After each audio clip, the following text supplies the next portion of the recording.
Madam Chairman, Madam Secretary, we are ready to begin. Thank you for the promotion. This is the time and place that has been noticed for the open meeting of the Federal Energy Regulatory Commission to consider the matters that have been duly posted by the Commission. Please join me in the Pledge of Allegiance. I pledge allegiance to the flag of the United States of America and to the republic for which it stands, for the nation under God, indivisible, with liberty and justice for all. Commissioners, since the June open meeting, the Commission has issued 73 notational orders. Thank you, Mr. Chairman. Thank you, Madam Secretary. Before I begin, I want to note and acknowledge that this month is Disability Pride Month, which is celebrated every July to recognize and honor the achievements, contributions, and diverse experiences of people with disabilities. I want to thank our employee resource group, Accessible FERC, for bringing awareness to these issues. Also want to note, on a personal staffing note, Thomas Chandler from our OGC Rehearings Group is currently on detail in my office supporting Stacy Steep on projects-related items. Thank you, Thomas, for your support. Finally, today is National Intern Day. I would like to acknowledge our 2023 summer intern class. We have a great group of over 40 interns and volunteers that have been working hard throughout this summer. I want to encourage any students that might be watching. We want you here at FERC. We need you here at FERC. Now turning to the agenda items. Item E1, interconnection rule. I'm very excited to announce that today we will be voting on E1, the much anticipated and historic interconnection final rule, which will be order number 2023. This rule will ensure that our country's vast generation resources are able to interconnect to the transmission system in a reliable, efficient, transparent, and timely manner. Before diving in, I want to highlight that getting to this day required significant effort from all involved and was truly an unprecedented undertaking. First, the record in this proceeding was one of the largest in FERC history. There were over 4,500 pages of comments filed for the Commission to review and consider. Second, and unsurprisingly, as a result of the lengthy record, this final rule is one of the longest in FERC's history. It represents the largest and most significant set of interconnection reforms since the pro forma interconnection procedures were created 2 decades ago. That being said, I want to express a hearty thank you to the team and everyone at the Commission on Commission staff that worked tirelessly for months to get this to the finish line. This is a huge task and completed in record time, especially considering the complexity and breadth of the issues. I wanted to identify every team member here at FERC that worked on this, but the list is too long. But I will say thank you to each and every person. You know who you are and the important work that you've done. But with that said, I will call out one person. I will call out my senior counsel for transmission, and that is Karen Hertzfield. Karen, will you please stand?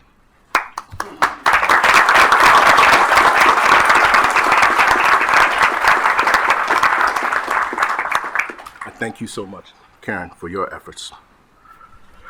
And now turning to the rule and why it is so important. This is FERC's first major transmission reform in a generation. Our country has a severe interconnection backlog. Currently, there are 2,000 gigawatts of resources in interconnection queues, the largest backlog in history. We have wait times of over 5 years. The average project needed today won't even begin construction until 2028. Interconnection reforms are desperately needed to speed up this process. Connecting new resources to the grid quicker and more efficiently will help provide more reliable, resilient, and affordable electricity to everyone. This will augment clean energy and environmental justice community investments of the Inflation Reduction Act that was passed last year with bipartisan support in Congress and the White House. Order number 2023 will make a number of important reforms, and I won't go through all of it now. We'll have a presentation from staff in a minute, but I'll mention just a couple things. First, the rule will implement a first ready, first served cluster study process, which requires interconnection customers to have more skin in the game to ensure that projects being studied are more likely to be commercially ready. Second, the rule will increase the speed of interconnection queue processing by imposing firm deadlines and penalties. And finally, the rule incorporates technological advancements into the interconnection process, hybrid resources, grid-enhancing technologies, and reliability requirements for inverter-based resources. Technologies move fast. Our government rules must keep up. As I've said before, my first day as chairman, I said this, transmission reform is one of my top priorities. In just 6 months, with the support of the excellent staff at FERC and the support of my colleagues, we are now reaching consensus, hopefully, we haven't voted yet, on today's major rulemaking on interconnection.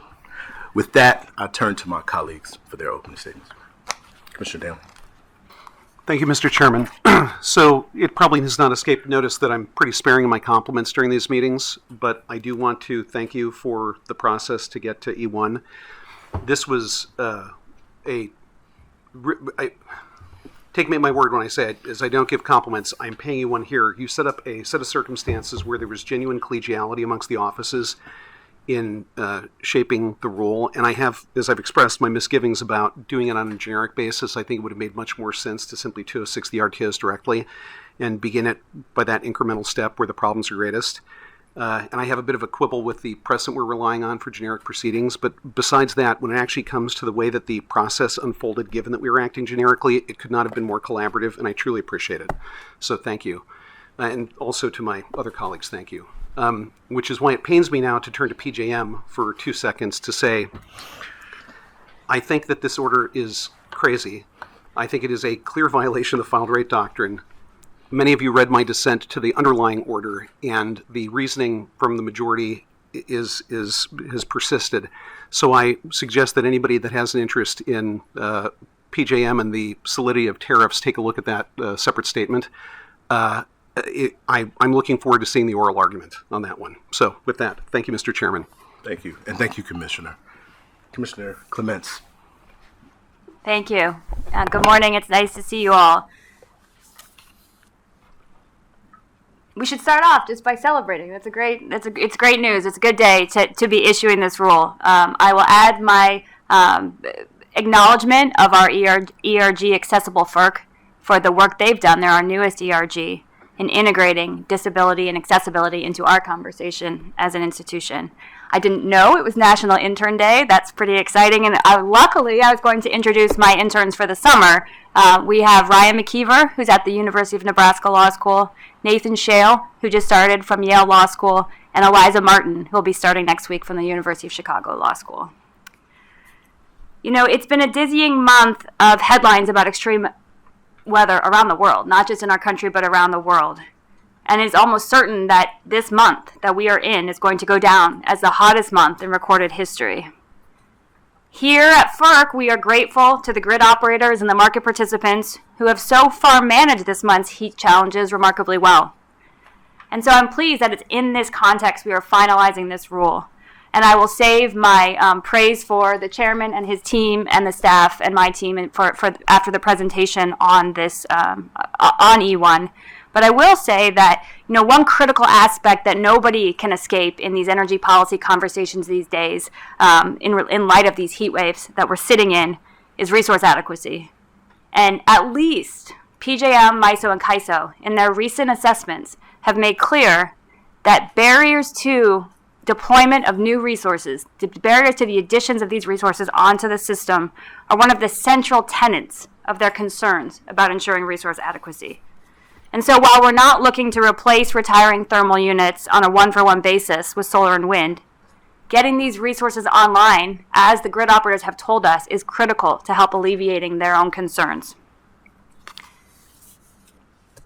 Before we get to the rest of the meeting, I want to highlight a few takeaways from the Federal State Joint Task Force meeting we held in Austin last week, which focused on grid enhancing technologies.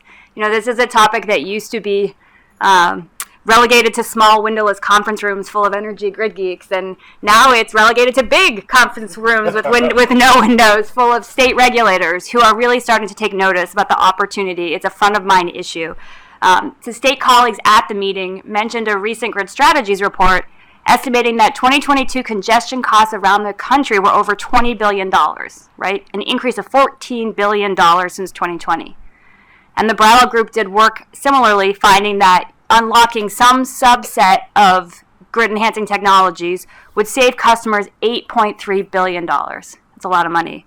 And if you think that number is optimistic, discount it. Cut it in half. That's still $4+ billion. GETS will be a win for customers, and the states are taking notice.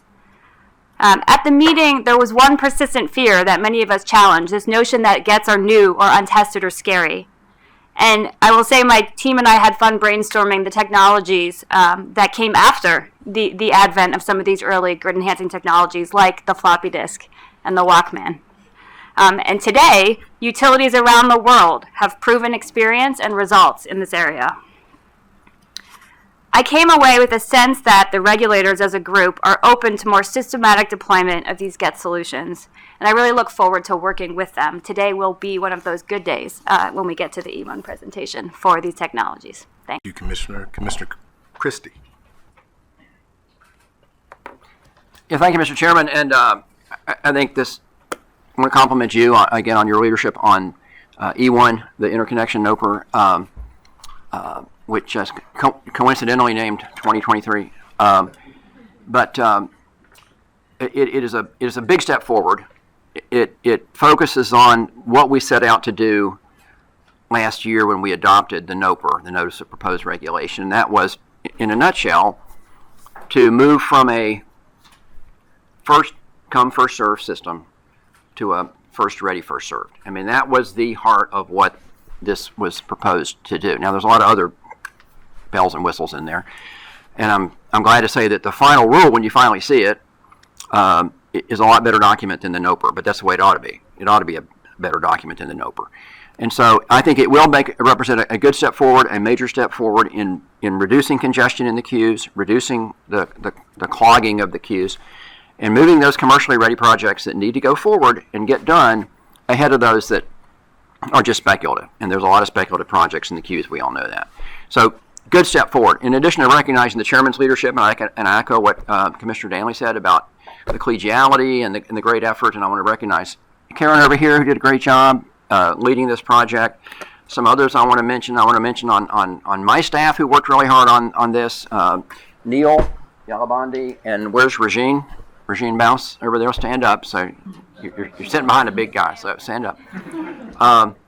Also I want to recognize Kath Ratcliffe over there, who's looking down because you don't want to be recognized. But Kath, go ahead and stand up and be embarrassed. Kath and her team did a great job. I mean, everybody really who worked on this did a fantastic job, and I think the product reflects that. It is a very good product. It's a very long product. It's I mean, literally hundreds of paragraphs. You can thank the APA for that. But there's a lot in there, and I'm sure everybody's waiting with bated breath to see the actual document. But it's a much better document than the NOPR, and I think it's a good step going forward. And that, I think, is really all I have to offer. I think it's a good day, a great day, and again, compliment the chairman for getting this NOPR to the finish line of a final rule, and look forward to voting for it. Thank you, Commissioner, and I echo your comments. And I'll just note, this is how FERC is supposed to work, and FERC is working. Thank you. With that, Madam Secretary, we are ready to go to the consent agenda. Thank you, Mr. Chairman. Since the issuance of the Sunshine Act notice on July 20th, 2023, item C9 has been added to today's agenda, and items E12, E13, C1, C2, C3, C5, and C6 and C7 have been stricken from this morning's agenda. Your consent agenda is as follows. Electric items. E2, E3, E4, E5, E6, E7, E8, E9, E10, E11, and E14. Hydro items. H1 and H2. Certificate items C4, C8, and C9. As to E1, Commissioner Danley is concurring with a separate statement. Commissioner Clements is concurring with a separate statement. And Commissioner Christie is concurring with a separate statement. As to E2, Commissioner Danley is concurring with a separate statement. As to E14, Commissioner Danley is dissenting with a separate statement. And Commissioner Christie is concurring with a separate statement. As to C4, Commissioner Danley is concurring with a separate statement. And Commissioner Clements is dissenting in part with a separate statement. As to C8, Chairman Phillips and Commissioner Christie are concurring with a joint separate statement. Commissioner Danley is dissenting in part with a separate statement. Commissioner Clements is concurring with a separate statement, and Commissioner Christie is concurring with a separate statement. As to C9, Commissioner Danley is dissenting with a separate statement. We are now ready to take a vote on this morning's consent agenda items. I will call for the vote for today's discussion and presentation item after it has been presented to the commission, and commissioners have provided their remarks. The vote begins with Commissioner Christie.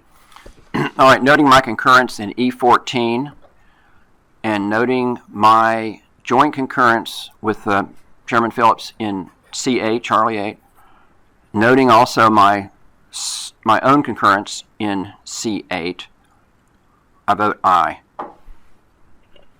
Commissioner Clements. Noting my concurrence in E1 and C8 and my dissent in part in C4, I vote aye. Commissioner Danley. Noting my concurrences in E2 and C4, my dissents in E14 and C9, and my dissent in part in C8, I vote aye. And Chairman Phillips. Noting my joint concurrence with Commissioner Christie in C8, I vote aye. Yes, Commissioner Christie. Commissioner Clements voted on E1. If we're going to vote on E1, I want to... Oh, you didn't? We can do it now. Whatever. I just didn't want to miss... I didn't want to miss... I will clarify. We will vote on E1 after the presentation. All right. Just, I don't want to miss a vote. Thank you. We're now ready to move on to the discussion and presentation items for this morning. Thank you. Staff, come forward. The presentation and discussion item for this morning is item E1, concerning a draft final rule that reforms the Commission's standard generating interconnection procedures and agreements. There will be a presentation by Tristan Kessler from the Office of Energy Policy and Innovation. He is accompanied by Franklin Jackson from the Office of Energy Market Regulation, Jamie Nepper from the Office of the General Counsel, and Jason Feuerstein from the Office of Electric Reliability. You may begin your presentation. Good morning, Chairman Phillips and Commissioners. Item E1 is a draft final rule that reforms the Commission's standard generator interconnection procedures and agreements. The reforms are intended to address interconnection queue backlogs, improve cost and timing certainty, and prevent undue discrimination for new technologies, thereby ensuring that the pro forma generator interconnection procedures and agreements are just and reasonable and not unduly discriminatory or preferential. The Commission initially considered generator interconnection process reforms in its July 2021 Advance Notice of Proposed Rulemaking, or NOPR, and later issued the June 22 NOPR proposing specific reforms.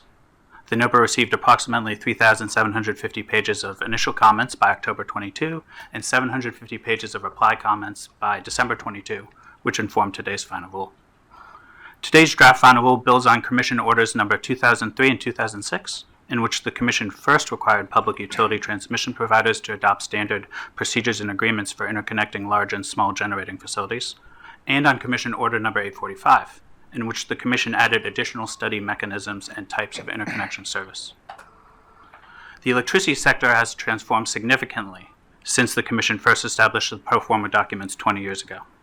The growth of new resources seeking to interconnect to the transmission system, combined with the existing serial first-come, first-served interconnection study process, has created large interconnection queue backlogs and uncertainty regarding the cost and timing of interconnecting to the transmission system, increasing costs for consumers.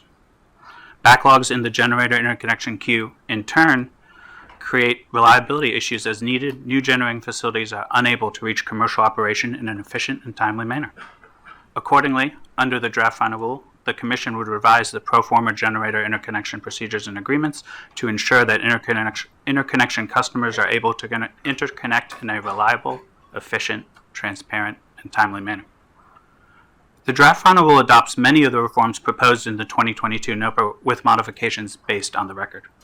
The draft final rule declines to adopt the NOPR proposals pertaining to informational interconnection studies, shared network upgrades, the optional resource solicitation study, and the alternative transmission technologies annual report. Specifically, the draft final rule requires transmission providers to use a cluster study process rather than the currently required serial first-come, first-served study process. A cluster study process is a more efficient way of processing a large interconnection queue because it allows transmission providers to study numerous proposed generating facilities at the same time rather than study each individual interconnection customer's request separately and serially. Additionally, conducting a single cluster study and cluster restudy each year can minimize delays overall and minimize the risk of cascading restudies when a higher queued interconnection customer withdraws its request. As part of the cluster study process, the draft rule requires increased financial commitments from interconnection customers to enter and remain in the interconnection queue. Specifically, the draft final rule requires interconnection customers to pay increased study deposits, meet more stringent site control requirements, and pay commercial readiness deposits. The draft final rule declines to adopt the non-financial commercial readiness demonstrations proposed in the NOPR. In addition, the draft final rule imposes withdrawal penalties on interconnection customers that withdraw their requests from the interconnection queue. These reforms will discourage speculative, commercially non-viable interconnection requests and allow transmission providers to focus on processing interconnection requests that have a greater chance of reaching commercial operation. The draft final rule also includes a transition process that allows transmission providers to move from the existing serial study process for the most ready projects in its current queue to the new draft final rule requirements. The reforms required by this draft final rule also endeavor to increase the speed of interconnection queue processing. First, the reforms would establish firm study deadlines for transmission providers by imposing study delay penalties when transmission providers fail to meet their interconnection study deadlines, thereby eliminating the reasonable effort standard for completing interconnection studies. Second, the reforms would require transmission providers to use a standardized and transparent affected system study process that includes firm study deadlines and modeling standards. The draft final rule also includes reforms to incorporate technological advancements into the interconnection process. For example, the reforms would require transmission providers to allow more than one generating facility to co-locate on a shared site behind a single point of interconnection and share a single interconnection request. And it would require transmission providers to use operating assumptions in interconnection studies that reflect the proposed charging behavior of electric storage resources.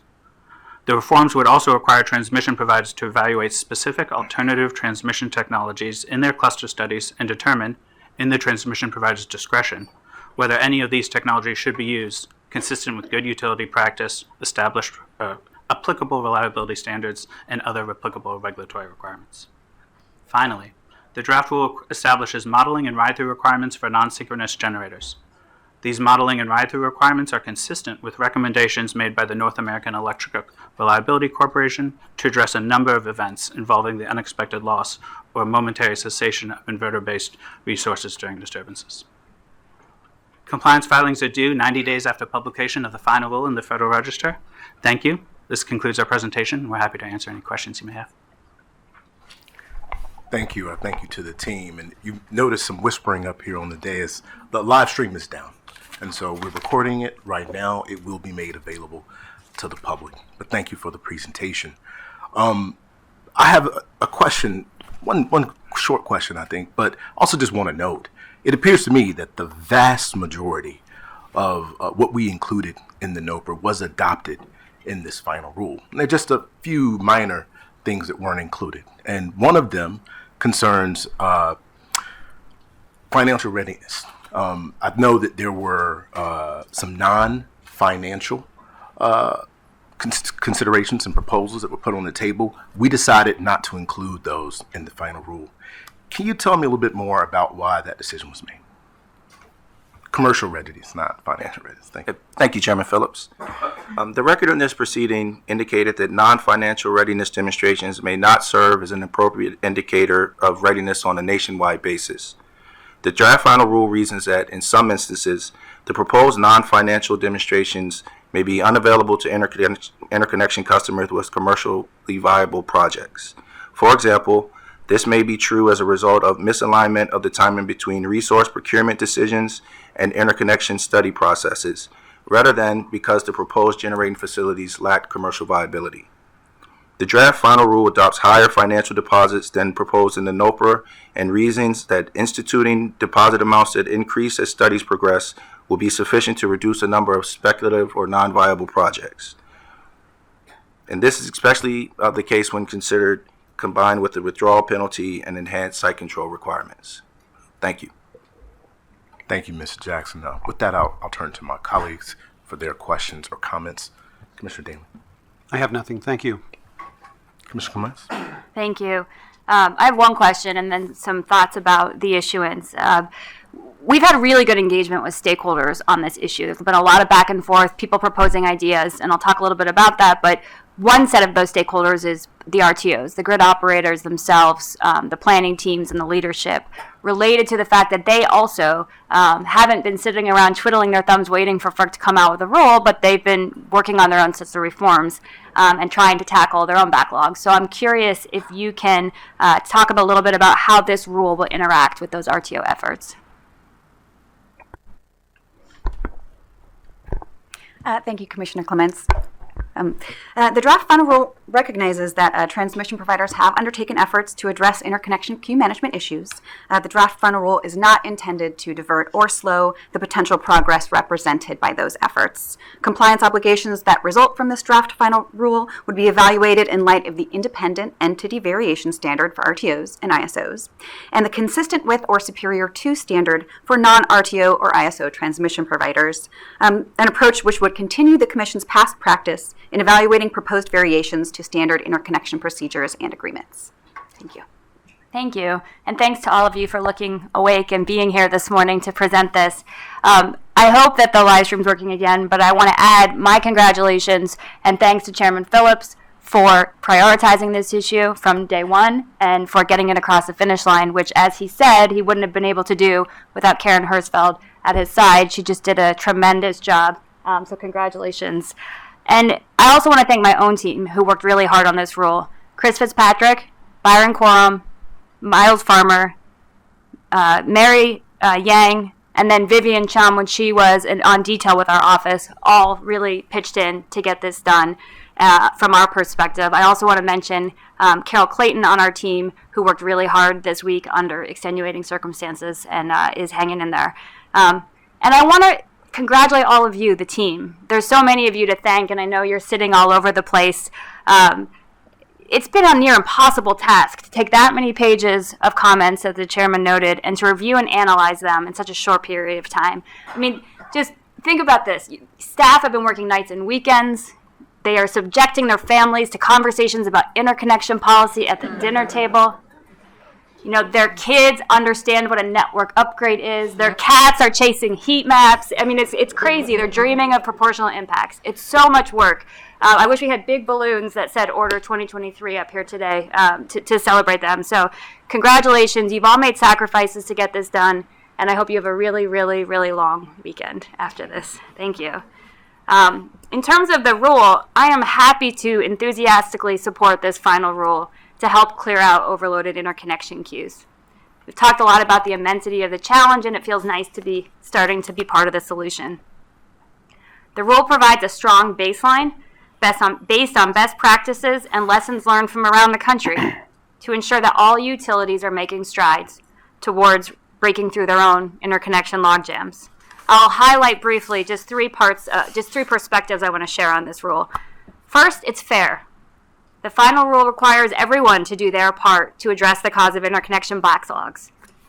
The rule imposes strong new requirements on interconnecting generation and accountability on the utilities whose job it is to get the studies done and the interconnections done in a timely manner. These groups have a shared responsibility and a shared interest in achieving an efficient and effective process, and this rule reflects that. Second, we listened. The general framework and the issues of concern have not changed, and I don't want to suggest we only made small changes or anything more than small changes, but we did make some significant changes in relation to stakeholder feedback because you all came in and talked with us and submitted comments.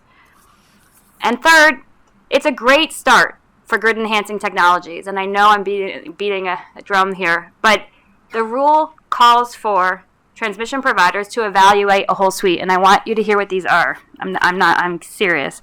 Static synchronized compensators, static VAR compensators, advanced power flow control devices, transmission switching, synchronous condensers, voltage source converters, advanced conductors, and not to be left behind, tower lifting. We put all these things in the rule for transmission providers to consider.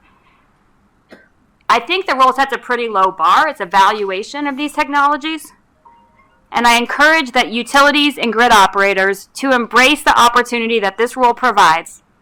Learn more about how to grow your consideration and deployment of these grid enhancing technologies, and share your learning with your neighbors. And I encourage my fellow regulators across the country to pay attention as we go. I want to speak briefly. I also issued a concurrence in this next to this order. And of course, it is worth noting that no matter what challenges this commission is tasked with these days, whether it's transmission planning, whether it's market design, whether it's operations, or in this case, interconnection, these are multifaceted, complex endeavors. And none of them can be solved by one rule, no matter how ambitious that rule might be. I think one of the benefits of building a robust record in this docket is that we now have a better understanding of kind of what's left on the interconnection horizon. So my concurrence outlines several topics that I believe are ripe for further consideration and development.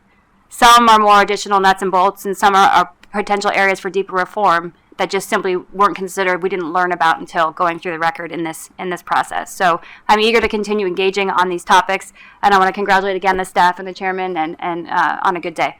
Thanks. Thank you, Commissioner. Commissioner Christie.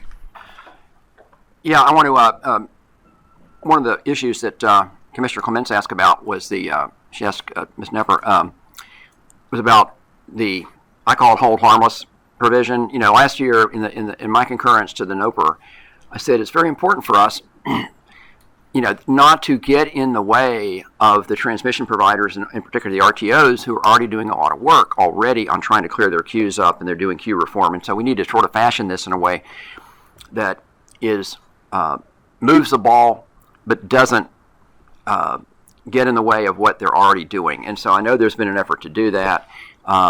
There's language in there. Ms. Knepper described it. I look forward to seeing if we really hit the sweet spot on that, because I think it's really important. PJM rolled theirs out in the last 2 weeks. I know CAISO is out. I visited with CAISO out there a couple of weeks ago themselves, and they're working hard on theirs. MISO already has one. So we don't want to, fix it by getting in the way. I don't think it does, but I look forward to hearing, hopefully it doesn't. That's one of the topics I addressed in my concurrence, and I would recommend for your nighttime reading, if you're having trouble getting to sleep, my concurrence, but that's one of the issues I address in my concurrence is the question of whether we have appropriate hold harmless language with regard to existing reform efforts. There's three other issues I address in my concurrence. One is the issue of GETS, which Mr. Clements has discussed.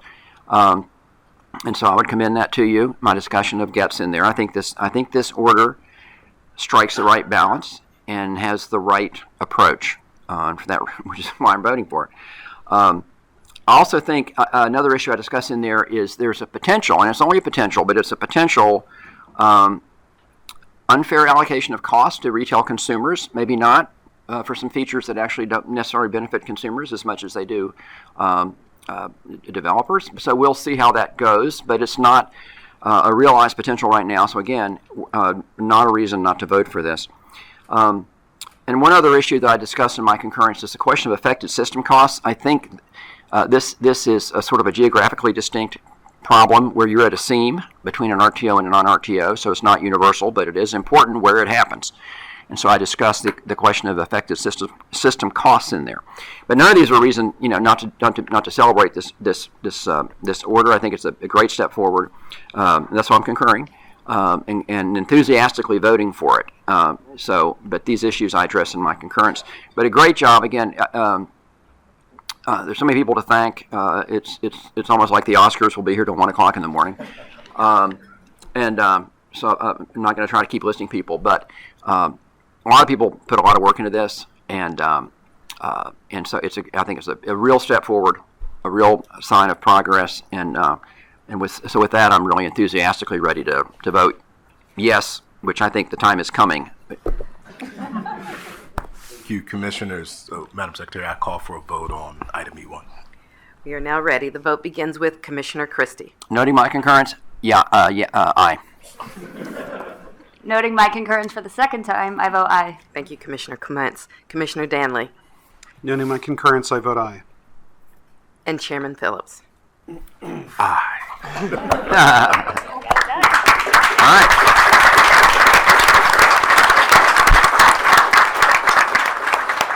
We have no further items on the agenda this All morning. right, thank you. Thank you again to the team, everybody. And this concludes our open meeting for today. We adjourn.